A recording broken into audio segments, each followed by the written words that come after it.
Hello friends, welcome to crackconcept.com। आज हम जानेंगे गति के बारे में। कल्पना कीजिए कि यह आपके स्कूल की बिल्डिंग है और आप अपने स्कूल के बाहर निकलते हैं और अपने प्लेग्राउंड के एक पेड़ के पास जाते हैं। इस केस में आपकी प्रारंभिक स्थिति x थी और आपकी अंतिम स्थिति y हो गई। समय के साथ हुआ स्थिति में यह परिवर्तन गति कहलाता है।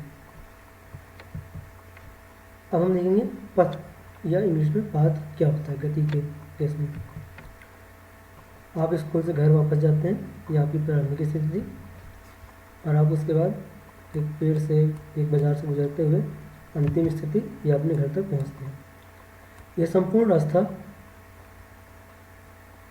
जो आपने तय किया है इसे हम आपके द्वारा की गई गति का पथ कहते हैं और इस पथ के आधार पर हम गति को कुछ प्रकारों में बांटते हैं। सरल रेखीय गति या सिंपल लीनियर मोशन, वृत्तीय गति या सर्कुलर मोशन, दोलन गति या हार्मोनिक मोशन। सरल रेखीय गति जहाँ पर आप किसी एक निश्चित स्थल y से एक दूसरे स्थान x से एक दूसरे स्थान y की ओर जाते हैं, इसे हम सरल रेखीय गति कहते हैं। अधिकांश गतियाँ इसी प्रकार की होती हैं। वृत्तीय गति है, कल्पना कीजिए यह कोई पंखा है और इस पंखे का एक बिंदु जब हम पंखा चलाते हैं तो कुछ देर बाद वह इस अवस्था में पहुंच जाता है, उससे कुछ देर बाद इस अवस्था में तथा कुछ देर बाद वापस घूमकर अपने मूल अवस्था में पहुंच जाता है।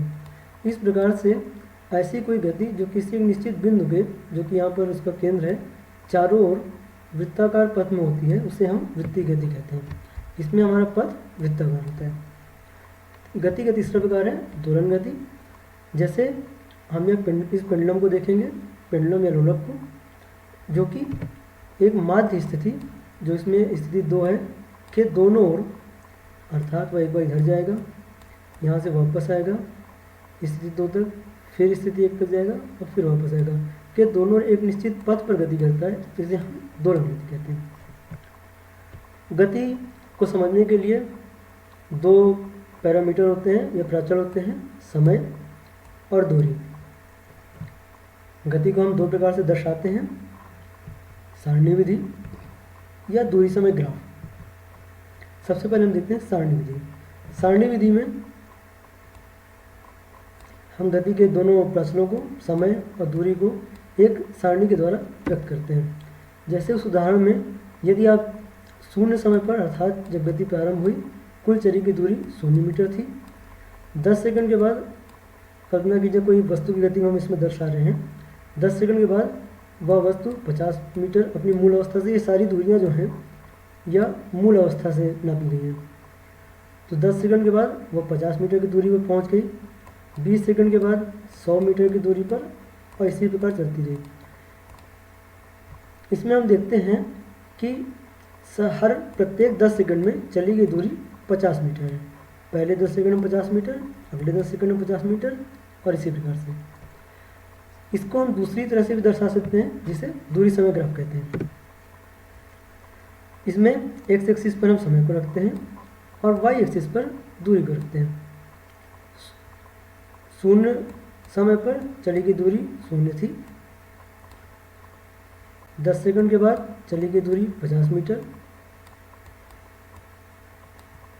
20 सेकंड के बाद चली गई दूरी 100 मीटर, और इस प्रकार से। क्योंकि यह गति एक समान गति है, इसलिए इन सभी बिंदुओं को मिलाने वाली रेखा एक सरल रेखा होती है। चाल, एकांक समय में चली गई दूरी को हम चाल कहते हैं, अर्थात चाल बराबर दूरी बटे समय। चाल का मात्रक है मीटर प्रति सेकंड। यहाँ हम देख सकते हैं कि दूरी का मात्रक है मीटर, समय का सेकंड, इसलिए 4 का मात्रक मीटर प्रति सेकंड। इसे सामान्यतः किलोमीटर प्रति घंटा में व्यक्त किया जाता है। जैसे कार की गति, ट्रेन की गति, इनको हम किलोमीटर प्रति घंटे में व्यक्त करते हैं। अब हम देखेंगे इसको कैसे गणना करते हैं। मान लीजिए या सारणी पिछले एक समान गति वाले ग्राफ के समान ही है, तो इसमें हम देखते हैं कि कुल दूरी है 250 मीटर, चाल और समय है 50 सेकंड, तो दूरी बटे समय बराबर 5 मीटर प्रति सेकंड। अब हम देखेंगे क्या होता है जब गति असमान होती है। असमान गति में प्रत्येक समान समय अंतराल में चली गई दूरी हो सकता है बराबर न हो। जैसे यहाँ पहले 10 सेकंड में चली गई दूरी 50 मीटर है, परंतु अगले 10 सेकंड में वस्तु सिर्फ 80 माइनस 30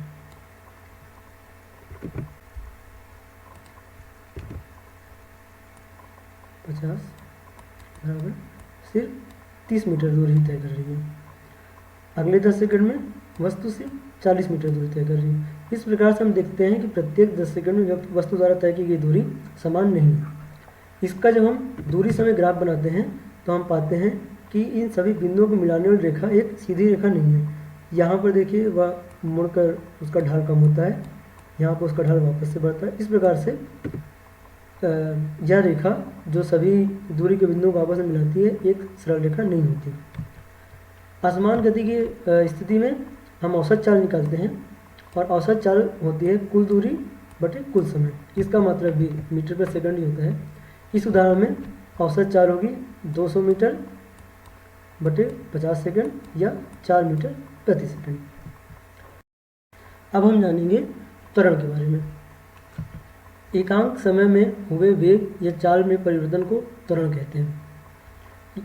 वेग एक सदिश राशि है जबकि चाल एक अदिश राशि है, परंतु चूंकि हम सरल रेखीय गति का अध्ययन कर रहे हैं, यहाँ पर हम वेग और चाल को इंटरचेंजेबली प्रयोग करेंगे एक दूसरे के लिए।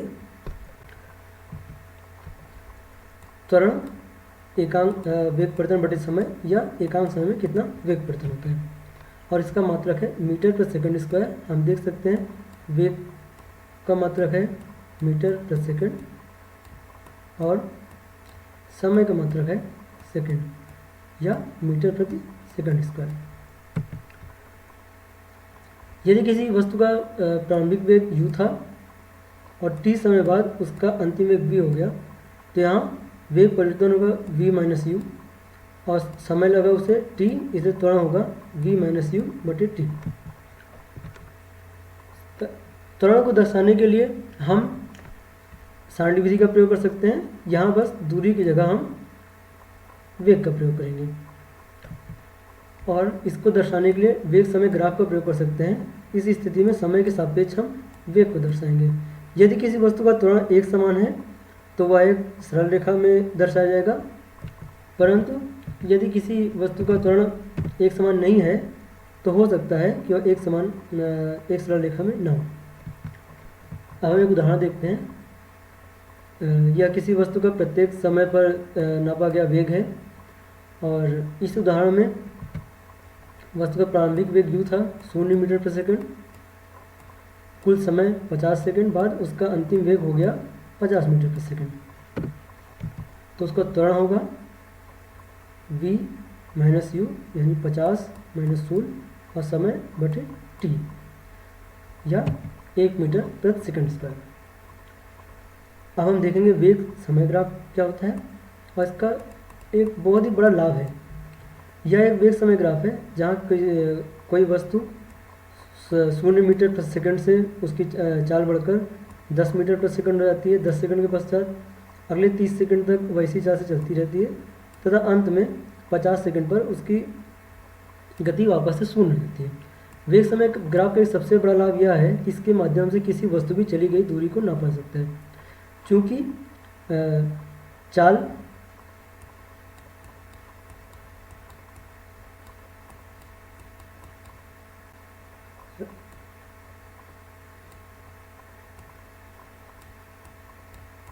दूरी बटे समय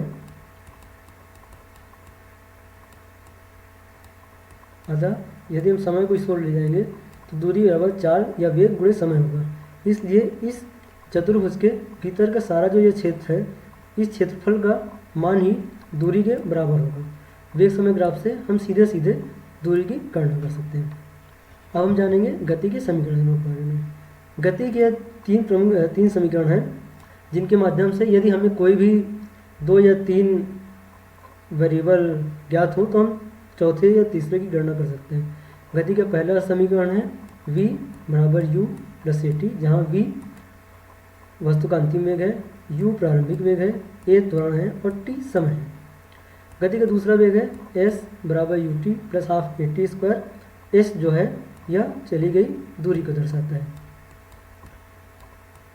और गति का तीसरा समीकरण है 2as is equal to V square minus U square, जहाँ a त्वरण है, s चली गई दूरी है, v वस्तु का अंतिम वेग है और u वस्तु का प्रारंभिक वेग है। अब हम एक आंतरिक उदाहरण के द्वारा गति के समीकरण का प्रयोग देखेंगे। इस उदाहरण में हम गति के दूसरे समीकरण का प्रयोग करेंगे। मान लीजिए वस्तु का प्रारंभिक वेग 0 मीटर प्रति सेकंड था और t समय तक वह या 20 सेकंड तक वह गति करती रही और उसका त्वरण 3 मीटर प्रति सेकंड था, अर्थात प्रत्येक सेकंड उसकी गति 3 मीटर प्रति सेकंड बढ़ रही थी। तो हमें 20 सेकंड में चली गई दूरी की गणना की गई। तो हम गति के दूसरे समीकरण में इन सारे मानों को रखेंगे। u प्रारंभिक वेग 100 मीटर प्रति second, t 20 second, a 3 metre प्रति सेकंड स्क्वायर और समय 20 सेकंड। जब हम गणना करते हैं तो हम पाते हैं कि वस्तु द्वारा चली गई दूरी 600 मीटर है। गति के इन समीकरणों का प्रयोग करके हम कई कठिन प्रश्नों को हल कर सकते हैं। crackconcept.com में यह वीडियो देखने के लिए आपका धन्यवाद।